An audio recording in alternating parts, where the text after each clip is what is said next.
Recouvrance, ça cristallise beaucoup le folklore marin, parce qu'il y avait effectivement des rues où les marins allaient en bordée, etc. La rue Borda, beaucoup de rues comme ça. Et bon, c'est aussi, ça a donné lieu à beaucoup de chansons populaires, hein, Fanny de Lanninon, Jean Quéméneur, et puis bien d'autres d'Henri Ansquer. Et donc, bon, c'est vraiment le lieu où se cristallise, je dirais, le folklore brestois. Recouvrance, à l'origine, ça s'appelait le bourg de Sainte-Catherine. Et dans cette paroisse de Sainte-Catherine, on honorait une statue de Vierge. C'était Notre-Dame de Recouvrance. À recouvrer la terre, c'était retrouver la terre. Et donc les marins priaient Notre-Dame de Recouvrance pour faire un bon retour à leur terre de départ. Alors la particularité de Recouvrance, c'était le quartier où habitaient les ouvriers, les marins travaillant au port. Comparé aux autres quartiers brestois, on retrouvait plutôt des bourgs ruraux, Saint-Pierre, Saint-Marc, Lambézélec. À une époque, cette partie-là s'est développée plus qu'en face, et Recouvrance était plus important que le quartier du centre, enfin de ce qui est devenu le centre-ville. Recouvrance a toujours été un quartier populaire, mais c'était un quartier central. Lorsque la Pinfeld était le centre de la ville, eh bien, la position effectivement de Recouvrance était bien celle-là. Évidemment, le quartier n'a pas déménagé, mais en revanche, c'est le centre-ville qui, petit à petit, en se déplaçant, a marginalisé Recouvrance. Pendant des siècles, le seul moyen de passer la Pinfeld, c'était le bateau. Et pour cela, on avait aménagé des quais civils. Côté Recouvrance, c'était au niveau de l'actuelle porte Jean-Bart, et donc on arrivait en face. Alors, cela suffisait, mais honnêtement, ça gênait le trafic des bateaux militaires en Pinfeld. Oui, le franchissement de la Pinfeld par un pont, tout au moins, a été très tardif, car évidemment, la marine craignait un tel ouvrage d'art qui, en cas de sabotage ou de bombardement, serait venu obstruer le fleuve et interdire le mouvement des bateaux. Alors, il va y avoir des projets multiples, mais finalement, on va adopter un projet de pont tournant qui va commencer à être construit dans les années 1862. Et donc on va avoir ce pont qui va s'appeler d'abord le pont impérial, puis le pont national. Alors il était manœuvré par des cabestans qui étaient tournés par des vétérans de la marine.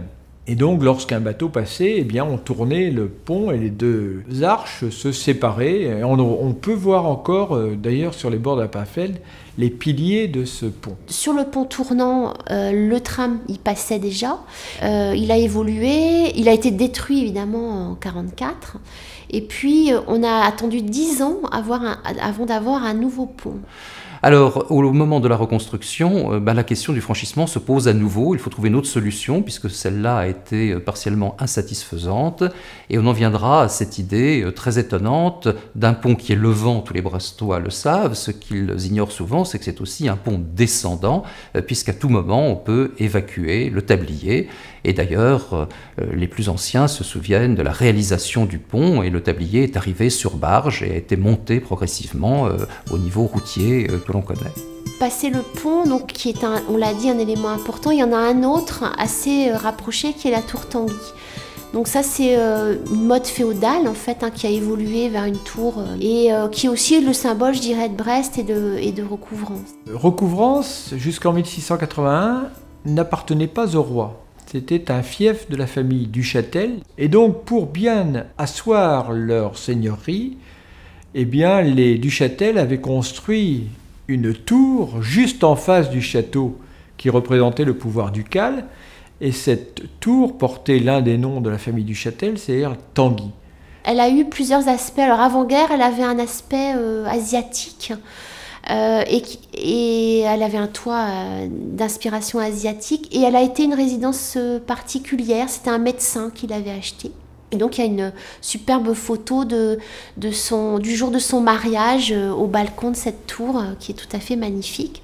Alors, atteinte pendant la guerre, cette tour a été restaurée et on lui a donné de nouveau une allure médiévale en lui donnant une poivrière, c'est-à-dire une tour telle qu'on les imagine avec un toit pointu couvert d'ardoises. Et puis tout à côté, on a aussi le jardin des explorateurs, hein, qui était en fait une batterie militaire au départ et qui a été donc rénovée il y a maintenant quelques temps pour faire écho aussi au départ d'expéditions à Brest. On a eu tout un départ de grandes expéditions maritimes en ce XVIIIe siècle. Bougainville en 1766, qui va faire un tour du monde extrêmement heureux et réussi. On a eu ensuite Kerguelen, et bien sûr le grand voyage de la Pérouse après la guerre d'indépendance américaine. On a aussi eu le voyage de Hyacinthe de Bougainville, on a eu le voyage de Vaillant. Donc Brest est très directement lié à ces grands voyages de découverte qui vont apporter une connaissance extraordinaire de la biodiversité. Et on a même mis en scène la façon dont on conservait les plantes pour les rapporter en métropole, c'est-à-dire ces gros bambous creusés, puisque c'était là-dedans que l'on mettait de la terre et on conservait ainsi les plantules à l'abri.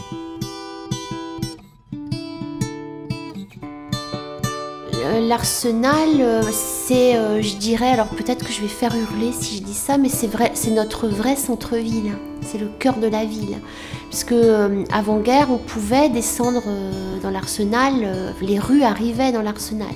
Richelieu, en 1631, en choisissant de faire de Brest l'un des grands ports et arsenaux du royaume pour le service de la marine militaire du roi, donne à Brest la naissance véritable d'un arsenal organisé, systématisé. Choquet de l'Indu va couvrir les rives de Lapinfeld de bâtiments.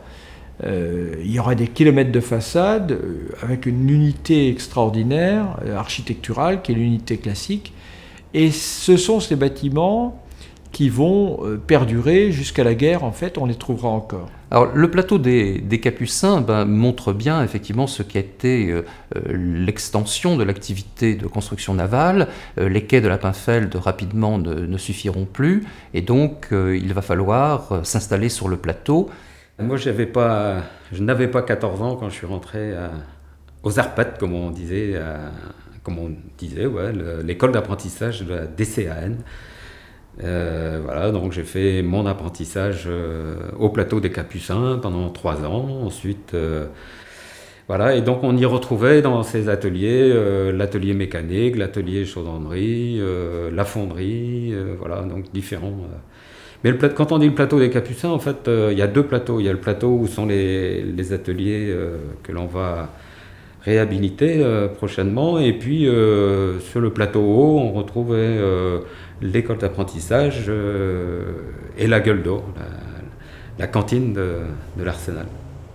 Alors ces ateliers que l'on va conserver dans le projet d'urbanisme qui sera mis en chantier dès l'année prochaine, eh bien, sont effectivement un endroit majeur de l'histoire de Brest. Non seulement ce haut lieu de la vie ouvrière qu'il a bien été et que l'on évoque aujourd'hui, mais c'est aussi un des hauts lieux de la technologie. N'oublions pas que la vapeur embarquée, les premiers grands bateaux à vapeur ont été réalisés là, essayés là, et cela prenait, je dirais, la succession de ces expéditions mythiques qui avaient marqué les époques précédentes, et donc toute l'histoire de Brest se donne sur Lapinfeld et jusque dans ses ateliers.